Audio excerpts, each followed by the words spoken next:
My half-sister lied, claiming I was a call girl and Dr. G dealer, leading to my being kicked out. Years later, a message from my dad on my wedding day reopened old wounds. I'm Emma, and I would have laughed a year ago if you had told me that my own family would abandon me. However, that is precisely what took place, and it all began with Leah, my half-sister. Leah has always been dramatic, but I never thought one of her falsehoods would ruin my life. She had to be the center of attention all the time. Even though we were never very close, I made an effort to be a good big sister when I was growing up. Leah was born a few years after our dad remarried when I was 10 years old. She could do no wrong. She was the golden child. She was loved by my father and my stepmother, Margaret, and she understood how to take advantage of it. Leah was skilled at manipulating others, but I was unaware of how far she would go. At first it was subtle. Little remarks about me, such as Emma's acting weird lately, or Emma's been staying out late, would be made by Leah to Dad and Margaret. I'm concerned for her. They didn't give it much thought at first.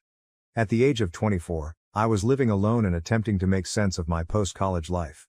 However, Leah continued to sow doubt, and I was unaware of it until it was too late. My father called me one day. I sensed something was wrong because of the tension in his voice. He said, "We need to talk, Emma. Will you please come over?" Unaware that my entire world was going to fall apart, I went to their house. Margaret appeared to have made up her mind about me when I entered the living room since she was sitting on the couch with her arms crossed. Leah was also present, but she appeared far too innocent to be the person who had just turned my family against me. Dad wasted little time. "I need you to be honest with us about what Leah told us. Do you use drugs?" It was so ridiculous that I laughed. "What? No, of course not. What is the source of this?" Margaret squinted her eyes. "Leah reported that during your stay last weekend, she discovered some pills in your room." I went cold. I believed that Leah had not been in my room. Nothing suspicious was ever left there by me. "That is untrue. I have no idea what she is discussing." Leah, however, spoke out, her big eyes and phony worry evident. "Emma, I have been quite concerned about you, but I didn't want to say anything. I felt you might need help because of the unusual way you've been acting." I gaped in shock as I looked at her. "You're telling lies. Never in my life have I used drugs." However, what I stated was irrelevant. The untruth had already been ingrained in their heads by Leah. Margaret and Dad looked at each other, and I knew they trusted her more than I did. The fact that I had never before given them any cause to suspect me was irrelevant. Margaret continued. "That's not all. Leah said that you've had relationships with dubious individuals. Are you selling yourself, Emma?" It seemed as if someone had hit me. Because of what Leah said, my own stepmother, who had reared me for years, was accusing me of being a prostitute. It was unbelievable to me. "No, it's unbelievable that you would even ask me that. Leah is telling lies." Again though, it didn't feel like my words mattered. They were entangled in the web that Leah had spun. Dad continued. "Emma," in a softer tone now, as if he wanted to believe me but was unable to. "All we want to do is assist you. We must know if you are in difficulties." "I'm not having any problems." With tears in my eyes, I screamed, "Leah is deceiving you." Leah gave me a wide-eyed stare while continuing to play the innocent victim. "I'm only attempting to assist you, Emma. I don't want you to become involved in negative situations like some of my pals did." I was unable to bear to look at her. "You're intentionally doing this," I spit out. "You wish for them to despise me." Margaret got to her feet. "That's sufficient, Emma. We can't trust you unless you can be truthful with us. We must step back, even if we love you. Step back." They were expressing that they no longer wanted me around. That day, I felt numb when I left the house. Leah's falsehoods had caused my own family, who were meant to support me, to turn against me. I was at a loss for what to do. My mother lived across the nation, and although she believed me, there wasn't much she could do from such a distance. Worst of all, Leah continued to embellish her lies. She began spreading tales about me being a drug addict across the town. After hearing the rumors, my supervisor fired me because he didn't want an untrustworthy employee. My friends stopped phoning, and I felt even more alone. I lost everything because of Leah's lies, my reputation, my career and my family. She was enjoying the attention as I was in a downward spiral. Whenever I attempted to approach her, she reframed the situation so that I appeared to be the unstable one. When Dad contacted me again to inform me that they no longer wanted me around, it was the last straw. "It's best if you stay away, Emma, until you can get help. You must not be around Leah. She has endured enough." Had enough? In their perspective, Leah was the victim, even though I had lost everything. I was finished. In an attempt to start again, I packed up my belongings and relocated to a different city. However, the harm was already done. I wasn't sure whether my relationship with my family could ever be restored once it was destroyed. Months passed, and each time I considered contacting them, I recalled their initial reaction. As if I were a complete stranger rather than their daughter. For that, I couldn't forgive them, and I couldn't forgive Leah either. However, as time went on, I started to question whether Leah's actions were more complex. What type of individual would ruin someone's life by lying like that? Was she experiencing something more serious than jealousy? I had to move on with my life, with or without them, so it didn't really matter anymore. The agony of losing my family still aches a year after everything fell apart, even though I've been able to restore some of what I lost.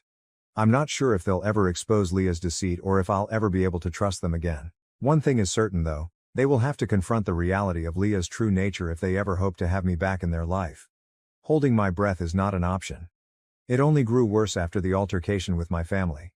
I made an effort to move on, but it wasn't that easy.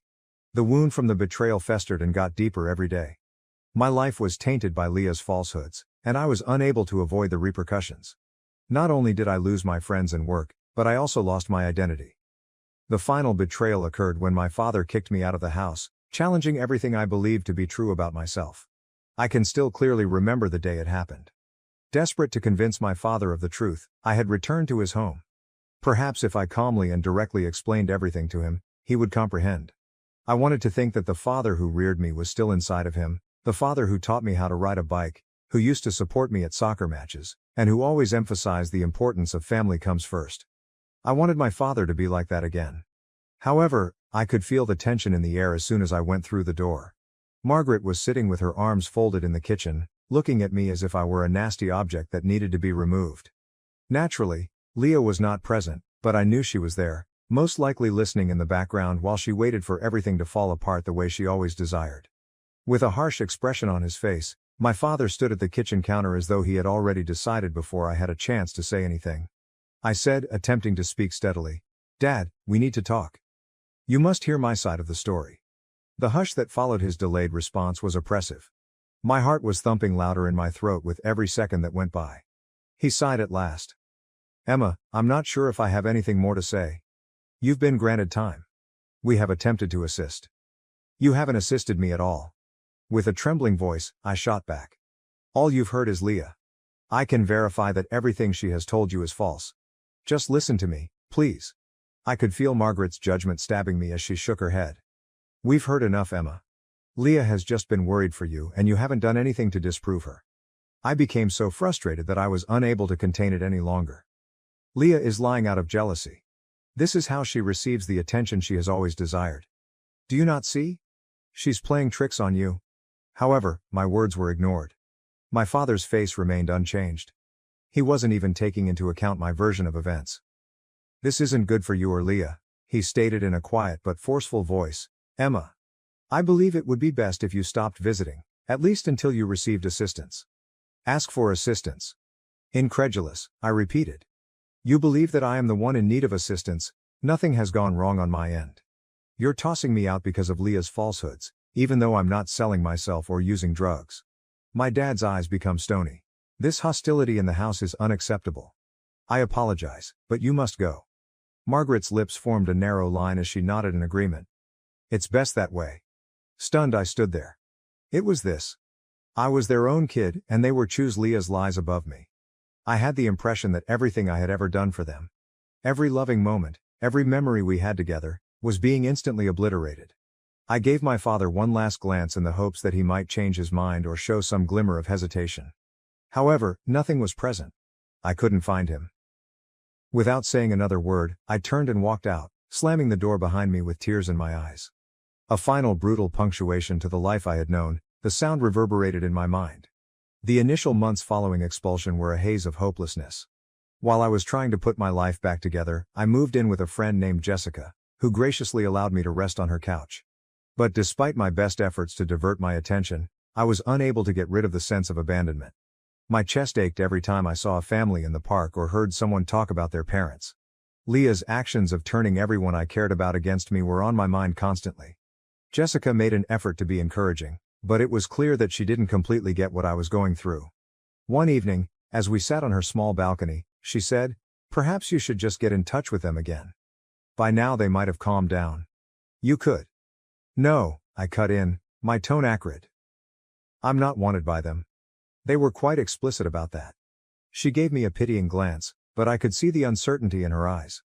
I knew she wanted to help, but you can't truly comprehend what it's like to have your family turn against you, to be deceived by those who are meant to love you without conditions, unless you've been there yourself.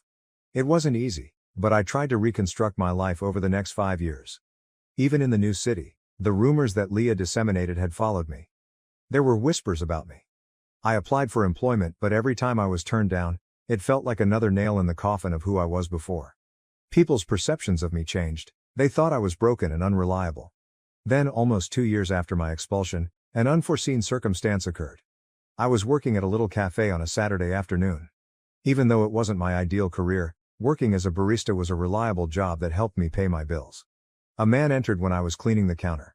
Although he had a somewhat familiar appearance, I was unable to identify him. He paused before asking, "Emma?" Curious, I turned to him. "Yeah?" He gave a clumsy smile. "I doubt that you recall me. I'm Leah's Dylan."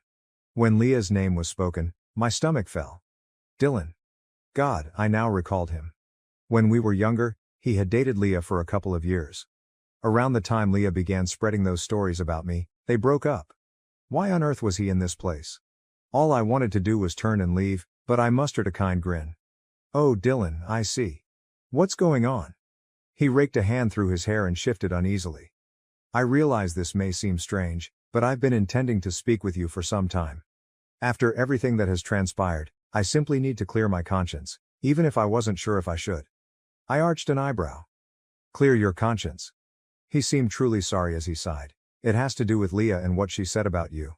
The prostitution and the drugs were all lies." My throat tightened each breath. It felt more genuine after hearing it from someone else who knew Leah well. I answered, "I know that," in a tone that was colder than I had intended. "But my family doesn't." Dylan looked at the floor and nodded. "I apologize, I understand. I should have spoken out sooner, but I was unaware of the extent to which she would take it. She had her problems, Leah. Emma, she was always envious of you. I believe that's the reason she did it." I gazed at him, attempting to comprehend his words.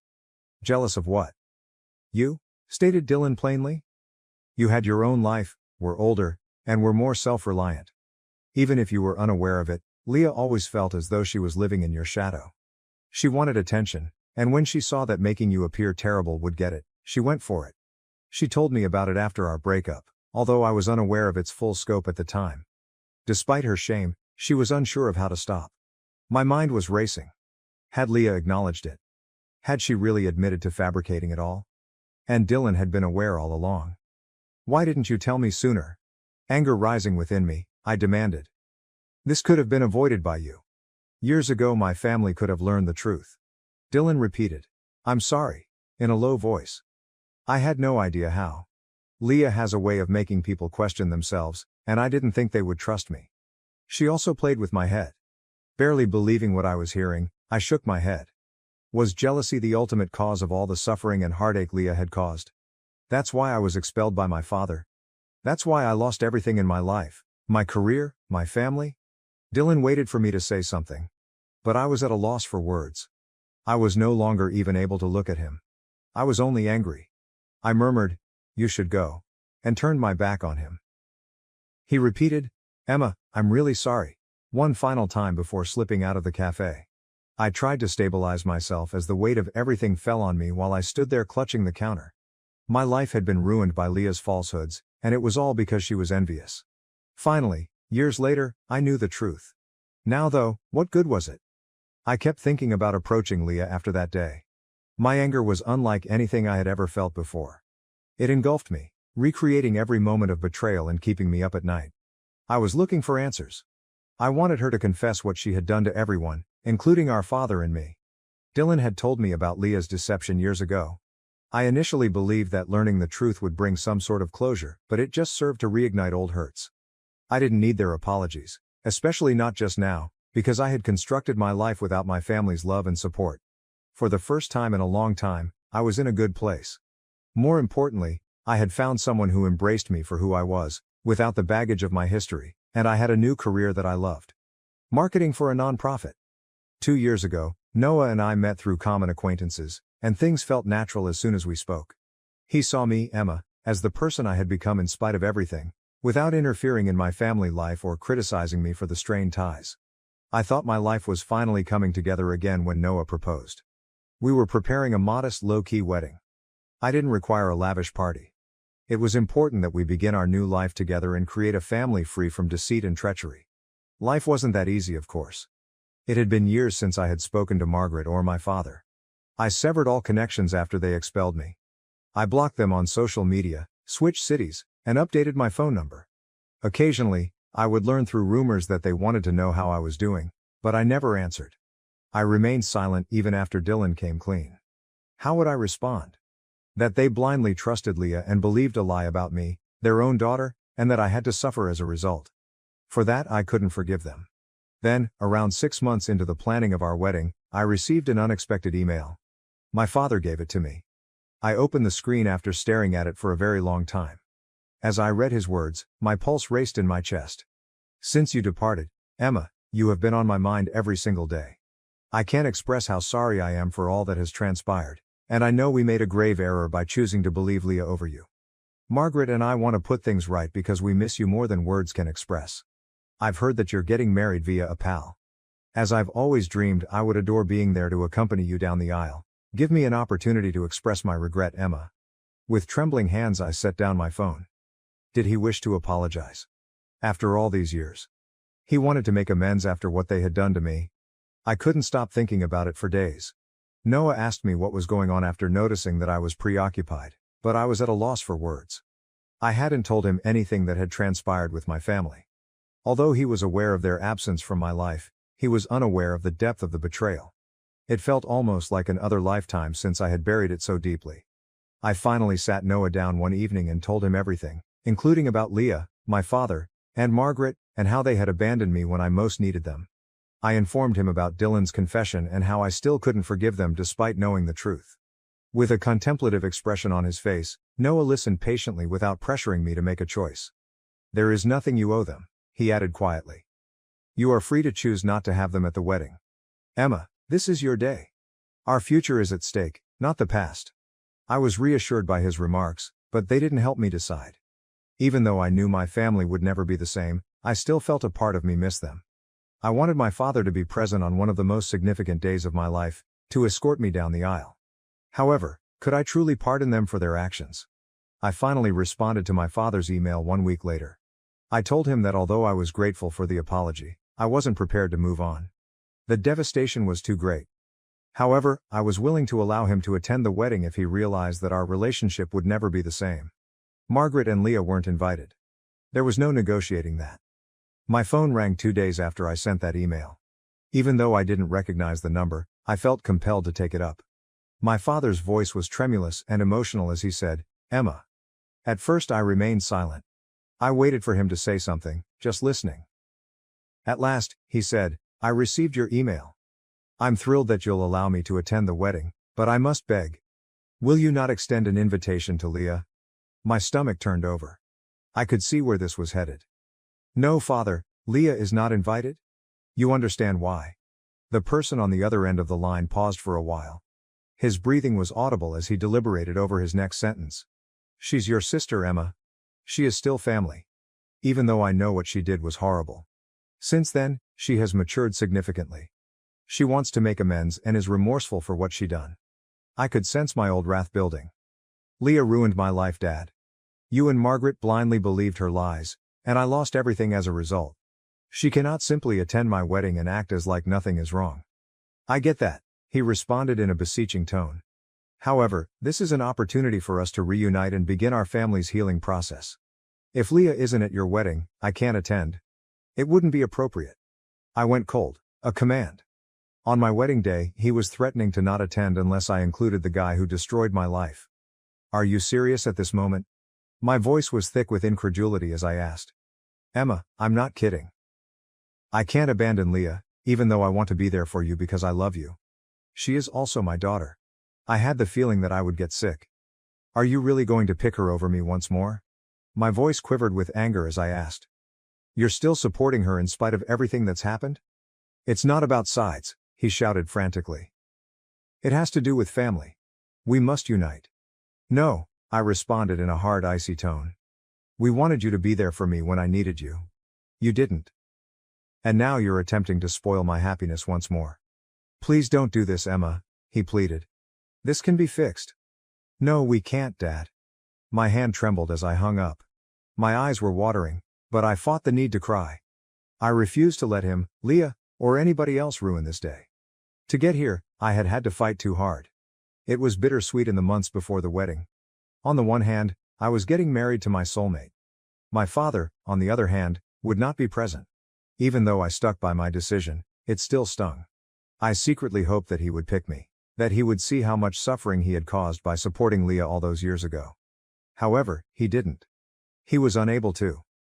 I made an effort to concentrate on the positive aspects, such as selecting the ideal outfit, deciding on the food, and selecting flowers with my maid of honor, Rachel. Throughout it all, Noah was encouraging and never pushed me to bring Leah or my father. He saw that this wedding was not about the shattered remnants of my past, but rather about us and our future. Nevertheless, I couldn't help but feel the weight of my family's absence as the day drew near. My mom lived across the country, and we were no longer close, so I knew she couldn't make it.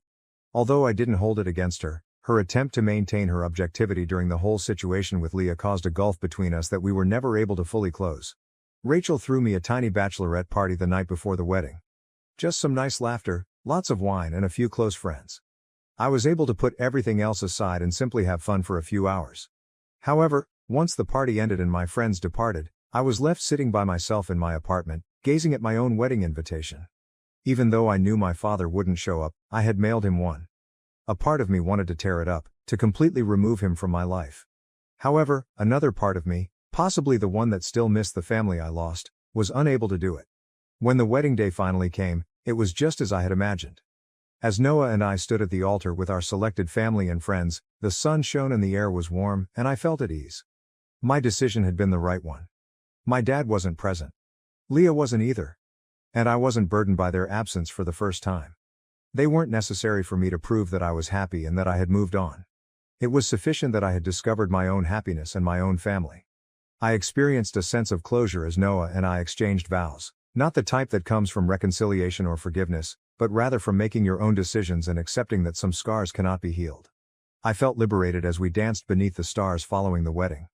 I had allowed the hurt of my family's betrayal to define me for a very long time, but now that I was standing next to Noah, I realized that my past did not dictate my future. Nothing, not Leah, not my father, not anyone, could take away the love and trust I had forged in my new existence. I felt whole for the first time in years. The day of the wedding had been ideal. I felt at peace for the first time in years as Noah and I stood at the altar. It was the start of a new chapter in my life, one free from the heartache, deceit, and betrayals of the past. For the first time, I gave myself permission to think that I could create a life without my family's shadow. However, reality struck in as Noah and I returned from our brief honeymoon in the days after the wedding. I felt burdened by my choice to sever my relationship with Margaret, Leah, and my father.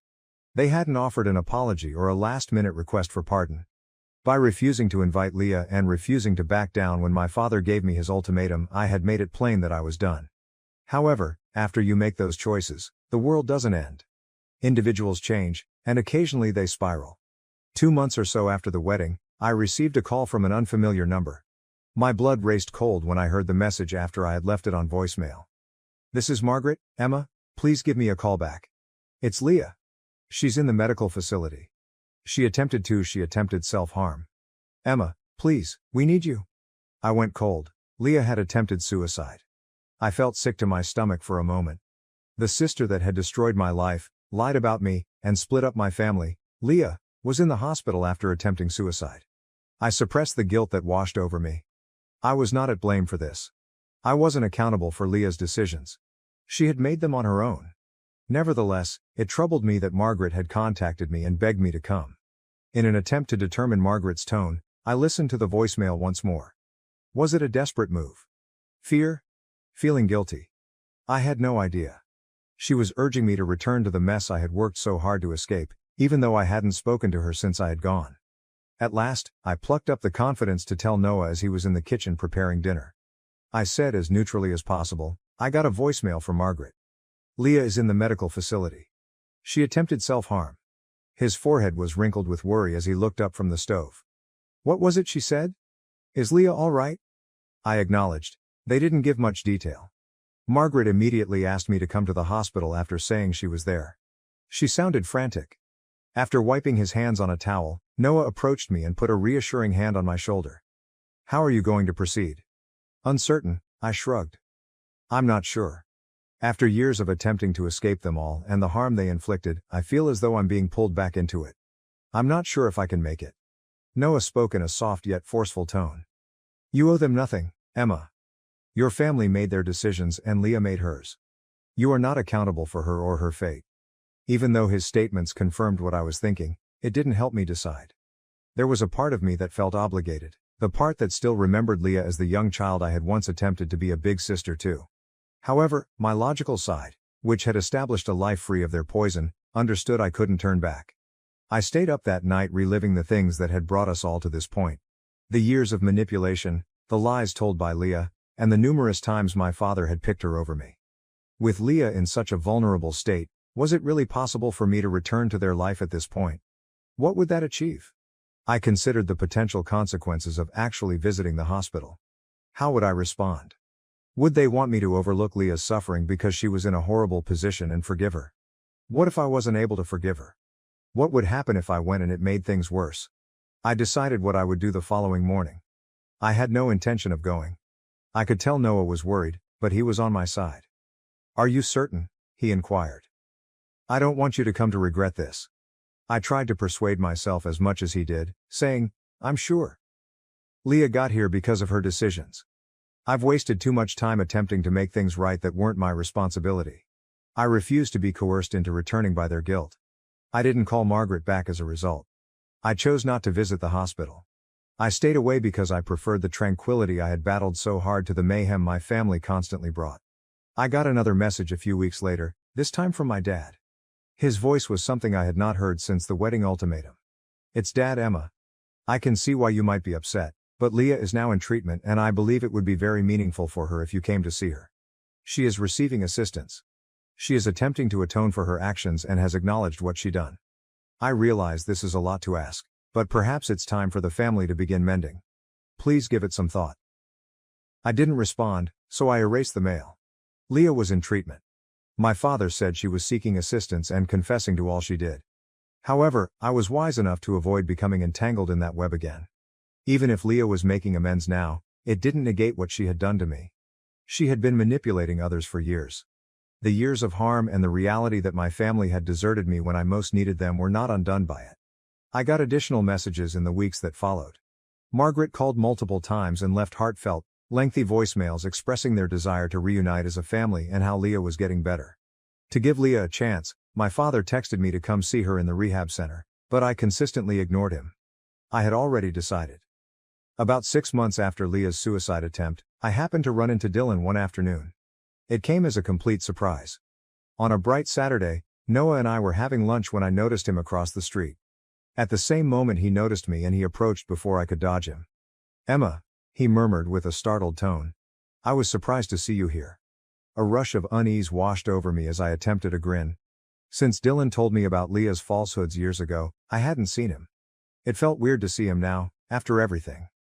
"Yeah, just out with Noah," I said, nodding to my husband, who was observing us from the cafe table with interest. After a little pause, Dylan resumed his conversation. "I'm not trying to bother you, but have you heard anything about Leah?" I tensed up. "Enough has been said." He went on, disregarding the icy tone in my voice. "She's in rehab. Emma, she's making a sincere effort. She has now acknowledged everything, even though I know she damaged you. Perhaps she is resolving her problems." I interjected, my voice hard. "Dylan, stop. I'm glad she's receiving assistance, but it doesn't make a difference in my opinion. I've moved on." Dylan's eyes were a mix of grief and pity as he gazed at me. "I truly understand. However, Emma, individuals can change. Perhaps Leah is attempting to make amends." I became impatient and yelled, "I don't need her amends. I have no obligation to her. Her falsehoods caused me to suffer for years. Because she feels bad, I won't allow her back into my life at this time. Dylan let out a sigh, obviously understanding that he couldn't make me change my decision. All right, I simply felt you ought to be aware. I wanted the talk to stop, so I nodded. I appreciate you telling me. Before leaving, he offered me a melancholy little smile. After observing him leave, Noah turned to face me. Are you all right? Even though I wasn't positive, I nodded. Dylan had reminded me of past pains and memories, but I wasn't going to allow it to take me back there. I said, I'm fine, attempting to put the encounter behind me. All I want to do is concentrate on us and our lives. The texts from Margaret and my father became less frequent over time. I didn't care that Leah had finished her time in rehab and seemed to be doing well. I had decided to permanently cut them off, and I had no intention of changing my mind. Late at night, I would occasionally ponder what my life could have been like if my father had never believed Leah and she had never told those falsehoods. Would our family still exist? Would the course of events have been different? However, those sentiments were short-lived, and I consistently ignored them. With Noah, I now had my own family. For me, it was sufficient that we were creating a life together free from the poisonous dynamics of my past. The calls eventually ceased completely. Despite their entreaties, my father and Margaret must have recognized that I was not returning. Leah also appeared to realize that she couldn't repair what she had damaged.